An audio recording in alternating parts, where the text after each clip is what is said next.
وہ جوان جو ہی پروان چڑھا ان فوان شباب آیا تو اس کی پیشانی سجدے کے تقدس سے مالا مال ہو گئی، اس کی آنکھوں میں حیا اور شرم کے پہرے آ گئے، اس کے خیالوں میں پاکیزگی آ گئی، اس کی زندگی کے شب و روز نیکی کے ماحول میں بسر ہونے لگے، اس کی راتیں ذکر الہی میں، تلاوت کلام مجید میں اور دن یاد الہی میں روزے سے گزرنے لگے۔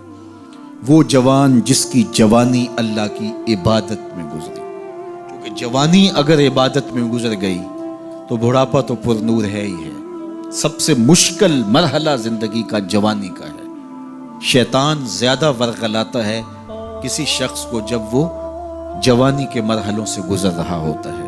تو جس کی جوانی خیریت کے ساتھ گزر گئی اور اس نے اپنی جوانی کے تقدس کو محفوظ رکھ کے منزل تک پہنچا لیا، اپنی عصمت کے جوہر کی حفاظت کی، اپنی آبرو کو لٹنے نہیں دیا، اپنی آنکھوں کی شرم و حیا پر پہرے بٹھائے اور آنکھ کو برباد نہیں ہونے دیا اور اپنی زندگی کے تقدس کا پہرا دیا، تو جو جوان اپنی جوانی کو خیریت کے ساتھ گزار گیا۔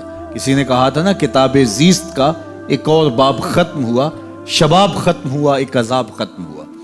تو جوانی جس کی منزل تک پہنچ گئی خیریت کے ساتھ، عافیت کے سائے میں، مشکل تو بڑا ہے جوانی کو منزل تک لے جانا، خیریت کے ساتھ، داغدار نہ ہونے دینا، جوانی کے تقدس کو رسوا نہ ہونے دینا، عصمت کے جوہر پہ کالک نہ لگنے دینا، خواہشات کو غالب نہ آنے دینا۔ آسان کام تو نہیں ہے، مشکل کام ہے، لیکن اگر کوئی مشکل کاٹ گیا، جوانی کے تھوڑے سے ایام میں گزار گیا۔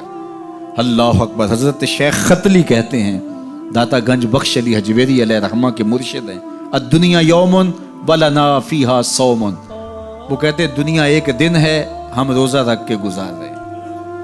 تو روزہ رکھ کے سارا دن گزر ہی جاتا ہے، دوپہر بھی آتی ہے گزر جاتی ہے، اور عصر کا وقت بھی آتا ہے گزر جاتا ہے، کھانے کا وقت بھی آتا ہے، چائے کا وقت بھی آتا ہے، سب کچھ ہوتا ہے لیکن گزر جاتا ہے، افطار تک بندہ پہنچ جاتا ہے۔ جس نے زندگی روزے کی طرح گزار دی، جس نے جوانی روزہ رکھ کے گزار دی، خواہشات کو بے قابو نہیں ہونے دیا، مشکل کام تھا لیکن اس نے مشکل کام کر دکھایا۔ اجر کتنا بڑا ہے، سنیے اللہ کے محبوب کی زبان سے سنیے۔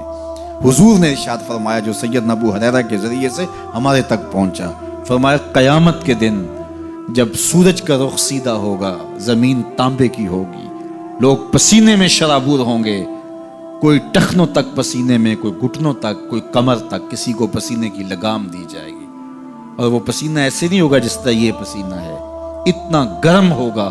ابن رجب حنبلی کہتے ہیں اس پسینے کا ایک قطرہ اگر احد پہاڑ پہ ڈال دیا جائے تو وہ پگھل جائے، اتنا گرم ہوگا، بدبودار اتنا ہوگا، ایک قطرہ دنیا پہ ڈال دیا جائے، انسان کیا جانوروں کے دماغ بھی پھٹ جائے، اس پسینے میں لوگ شرابور ہوں گے۔ لیکن جس نے اپنی جوانی کو عافیت سے گزارا ہوگا، کل قیامت کے دن جب کوئی سایہ نہیں ہوگا، اللہ اس جوان پر اپنے عرش کا ٹھنڈا سایہ عطا فرمائے۔